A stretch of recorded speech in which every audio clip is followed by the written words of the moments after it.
You are with Breakfast Morena.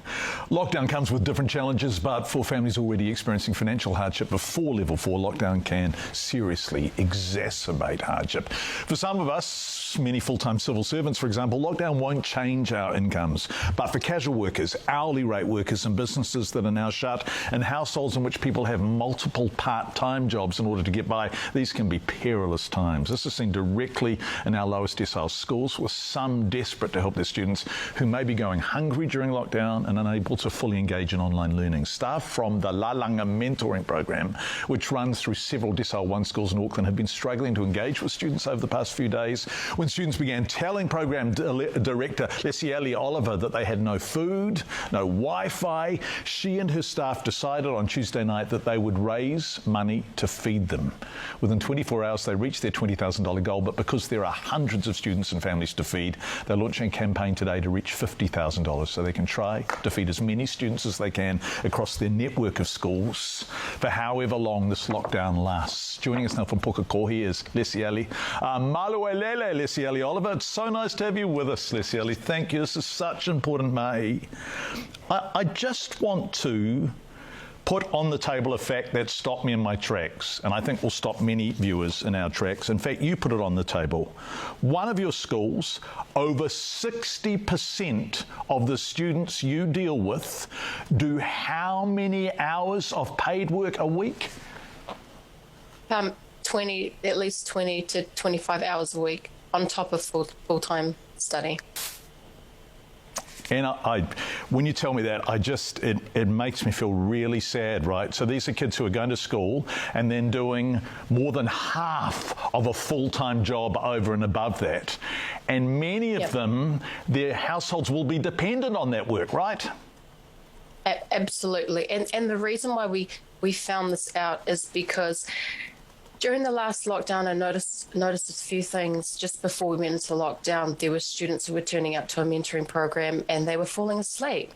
And it's really easy for us sometimes to jump into assumptions, especially with young people, especially with Pacific. And I thought to myself, is it because our program is boring? Like, what is it? And I had heard from other students about this particular student that she was working long hours. So during the lockdown, we sent out a wellbeing type survey and asked the kids, how many, what's actually impacting your wellbeing right now? How many hours are you working during the week? How many days? Where are you working? And we were just absolutely shocked at the amount of students that reported that they were working at least 20 hours on top of their full-time load of students. And it's just so humbling. A lot of these students work not only multiple days after school, but they work full days on the weekend.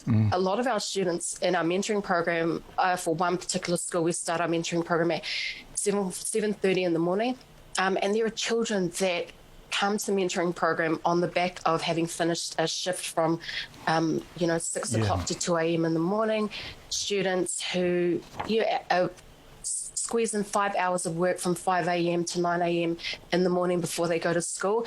The thing I love about these kids that I find so humbling is that, wow, I'm just inspired by their determination and grit to help their parents during this time and to still want to succeed at school. So they are remarkable young people, Decile, but the fact of the matter is that some of them will have lost this work, right? And so there is a terrible precariousness about their situations now, because these are heroic young New Zealanders. They're doing everything that they can possibly do, both to succeed at school and support their families. And at the moment, they're struggling to do either of those things. So you, Lālanga, L-A-L-A-N-G-A, Lālanga is stepping in to support them in every way you can. And we also need to talk about food in schools, which is really making a wonderful difference to the lives of our children. But if children aren't at school, they're not getting that food. So you are trying to feed people, you are trying to support people, and you need some help, right? That's right. So we've launched a campaign today. We initially launched it on Monday to raise $20,000 to provide families in the Tamaki region who have been impacted by COVID with food. Our idea is to provide food boxes to these families valued at $200. And the reason why this is what we're trailblazing right now is because since the lockdown, we've been out there engaging with our students online, and we've been creating flash programs and challenges. And then what has come back is that the real thing, the real key issues that are impacting our Māori and Pacific students right now, especially in the Decile 1 community, is students trying to learn in overcrowded houses. You have multiple adults who are not working right now, who are in lockdown because of the situation we're in, and add to that, there are students who are not working, the impact to the household income, the stress that it brings on the students, and food. So many of our students actually messaged us and just said, there's just no food, and there's a lot of stress on the students because of this. And students can literally not engage in the online learning because there's no food. And a lot of these students actually relied on the healthy school lunches scheme because the reality is, for a lot of them, this was actually their only meal. So we can't do anything about the overcrowded houses, so the income, the adults not working. But the one thing that we can do is ensure that our Māori and Pacific kids have access to food in this time, which will really enable them to engage in the online learning during this time. And that's why we've launched this campaign. We launched it on Tuesday morning and reached our goal of $20,000 within a few hours. I'd like to thank my husband and I, Dan.